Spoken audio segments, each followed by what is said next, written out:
Moses, the famed leader of the nation of Israel. By some, he's considered a prophet, a leader, a general, and the author of the Pentateuch.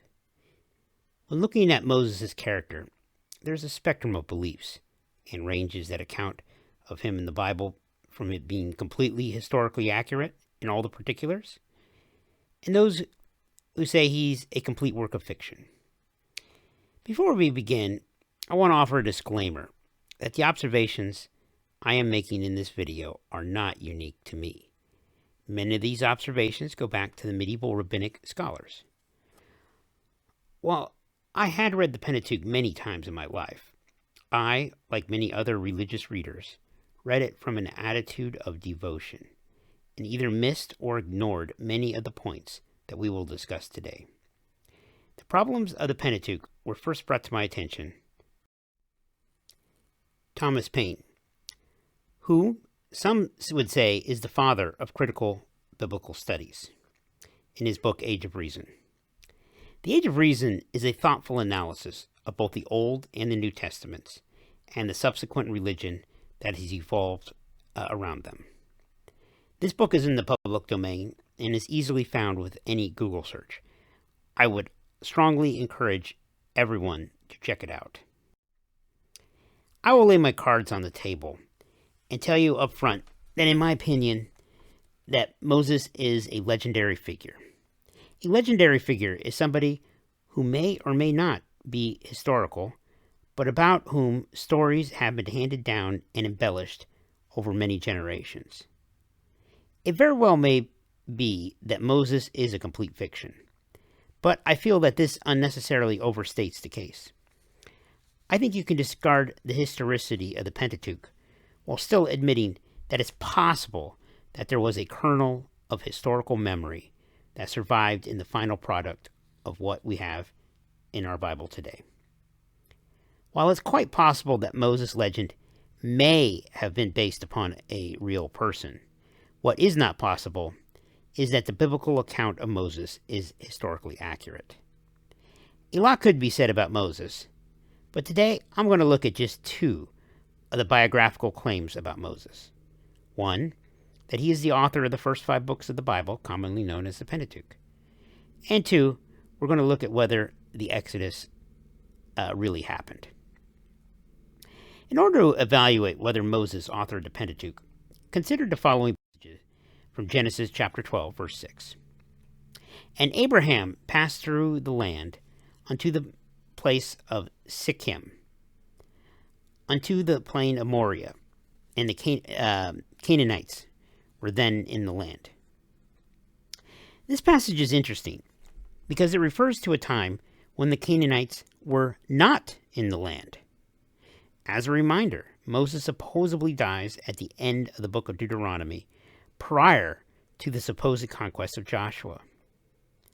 Regardless of whether the conquest in Joshua actually occurred, this passage must have been written at a time when the Canaanites were not in possession of the land. From Moses' perspective, the conquest was in the future, so the Canaanites were alive and well, making this writing anachronistic.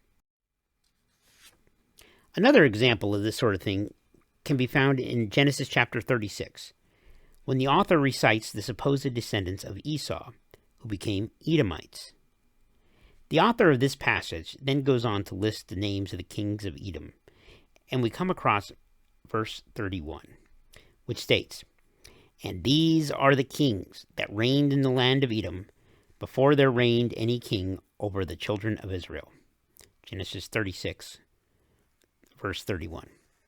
The author of this passage could not have been Moses, as according to the Bible, the first Israelite king was Saul, and he did not reign over Israel until after the period of Judges, which would have been, from Moses' perspective, several hundred years into the distant future. To use an analogy, if you found a scrap piece of paper that said, "Before the United States Congress was established," you might not know much about the paper, but you would know for certain that the scrap of paper could not have been written prior to the year 1789, which is when the United States Congress was established. Likewise, Moses could not have written Genesis chapter 36, as the Israelite kingship was not established until long after the death of Moses. Another example of anachronism is the naming of the city of Dan. Genesis chapter 14, verse 14 says, "And when Abraham heard that his brothers were taken captive, he armed his trained servants, born in his own house, 318, and pursued them unto Dan." That's Genesis chapter 14, verse 14. However, the city of Dan was not named until after the conquest, according to the book of Judges, chapter 18, verse 29.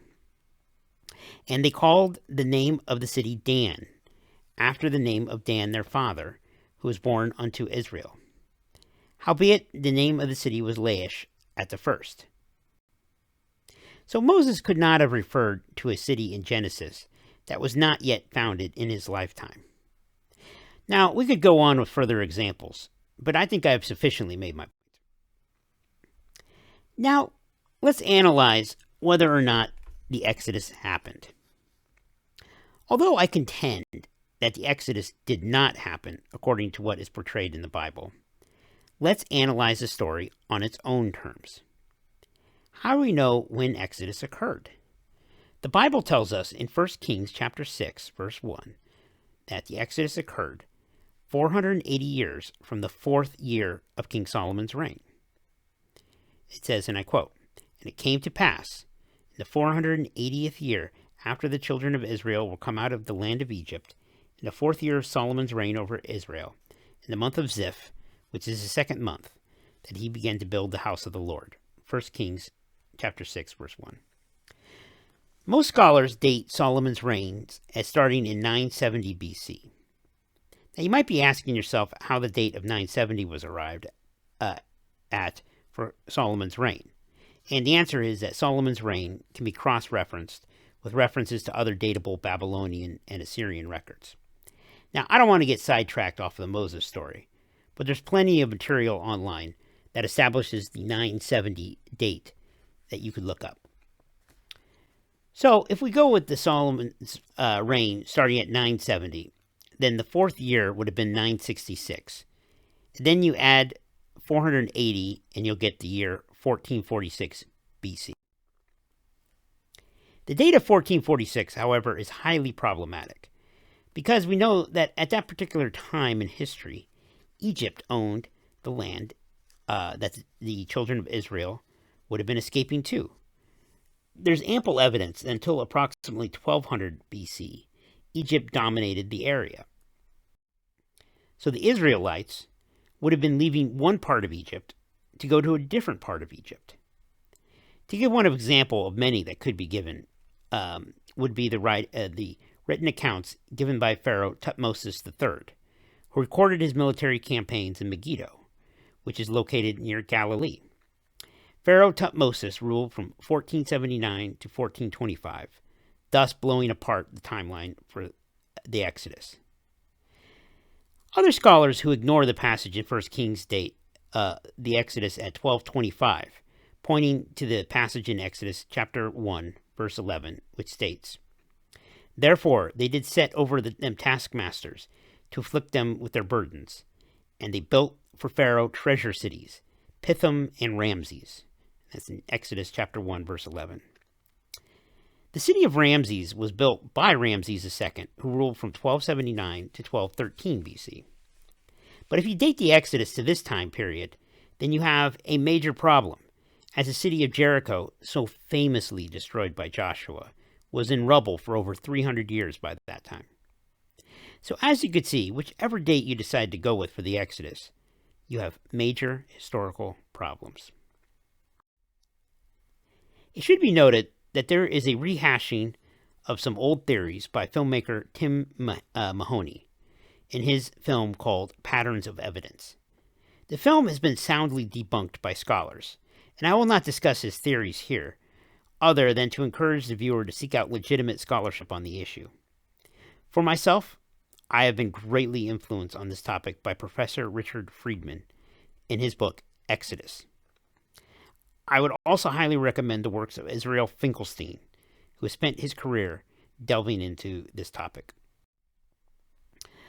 According to the Bible, God ordered a census to be taken of the Israelites as they were beginning their trek across the desert to the Promised Land.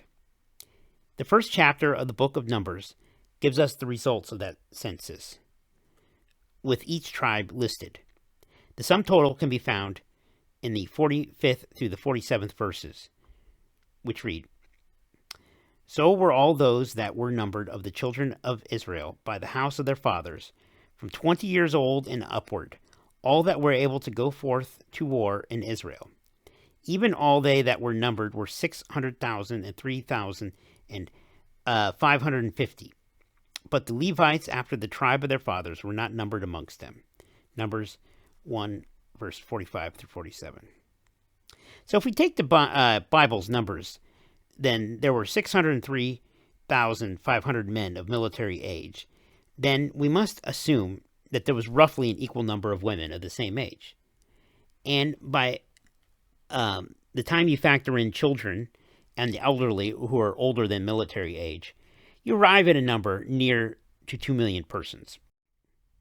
There are many problems with this high number, but to illustrate a few, it would have been a population explosion of supernatural proportion to go from the small migration of Jacob's sons and their families to the population of approximately 2 million in this supposed time frame in which the Israelites were in Egypt. Furthermore, if you were to line up 2 million people in a queue, separating them by just 12 inches, the line would have been longer than the entire trip to the Promised Land. And that's not counting the space needed for carts, livestock, and fat people. But you might say that it's possible that they bunched up, but this contradicts what Moses told the king of Edom in Numbers chapter 20, verse 17, where he indicates that the Israelite hordes would stick to the roads. Even if they traveled several abreast, the line of Israelites would have been impossibly long. Or consider that the largest city in the ancient world was Rome, with 1 million inhabitants at its height. So if the number given in the book of Numbers are correct, then the Israelite horde was more than twice as many people as the largest city in the ancient world. So let's just say the numbers given in the Bible are bogus, and that the number of Israelites was into the hundreds of thousands rather than the 2 million number. This still presents impossibilities. And then there is a small fact that according to the Bible, all those 20 years and older, with a few exceptions, were supposed to have died in the wilderness. We find in Numbers chapter 14, verses 27 through 30, "How long shall I bear with this evil congregation who complain against me? I have heard the complaints which the children of Israel make against me. Say to them, As I live, says the Lord, just as you have spoken in my hearing, so I will do to you. The carcasses of you who have complained against me shall fall in the wilderness. All of you who were numbered according to your entire number, from 20 years old and above, except for Caleb the son of Jephunneh and Joshua the son of Nun. You shall by no means enter the land which I swore I would make you dwell." It's impossible to know exactly how many would have been over the age of 20. But it's not unreasonable to assume that this would have meant a very large number of individuals. This presents a problem, because due to the extreme arid environment of the Sinai Peninsula, it is not unreasonable that at least some of the remains would have been preserved. It should be noted that no particular mummification process would have been required. This is a picture of the Gebelein Man, who is a naturally mummified by the extreme desert environments of Egypt somewhere around 3500 BC, which would have been a full 2,000 years before the supposed time of Moses. What is important to note is that the Gebelein Man is that he is a natural mummy. In other words, there was none of the ritualistic Egyptian mummification process performed upon his body.